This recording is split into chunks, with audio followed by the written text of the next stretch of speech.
Luto tayo ng higado po. Nalagay niyo po. Pinatay ko yung exhaust fan para makita niyo po. Ayan o. Ayan po. Perfect na po ito. Mga list na nanawal ko na niluluto po ito ha. Kaya lutong-luto na ito. Niluluto ko lang yung carrots po. Hindi ko na pinakita sa inyo kung paano ano.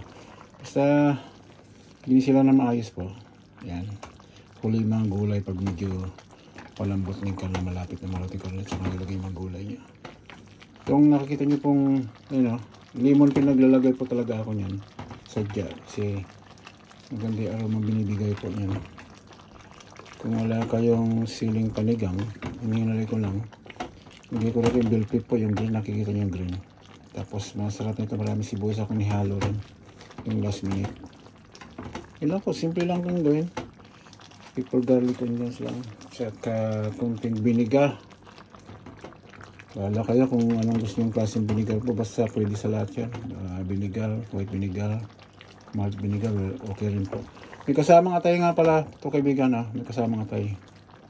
Yan. Yung nakita niyang dilaw-dilaw. May luya din na parang ginawa kong gulay. Maganda kasi yung pagkaano eh. Saka hindi naman nadudurog yan eh.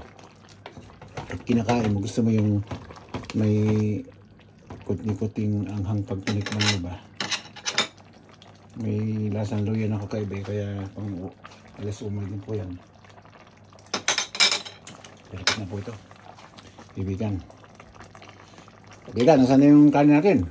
Ito sa iyo ko, tintir mag-alas 11 na po. Pilipinas, hapon na. Hapon na alam ko. Alas 4 yata o alas 6 na, mga ganyan. Hindi ko sure na po. Ayan, patuloy nyo.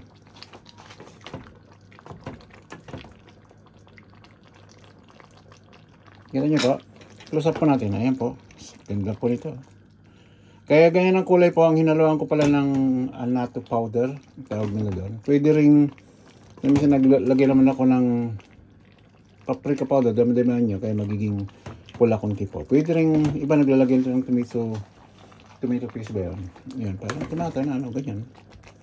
Ikuan mo lang, hanggat sa madurog-durog, saka mo salain yan. Ganun pa rin yan. Basta nasa inyo na po yan kung anong discard nyo. Sarap po ito na recipe. Paborito ng mga kon natin po ito eh.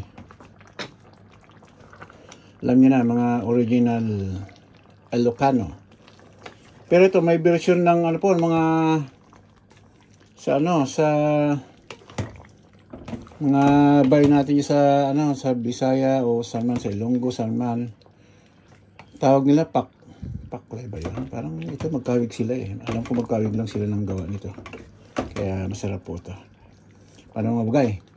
Mga bagay, kain tayo mga kaibigan, mga kabalin,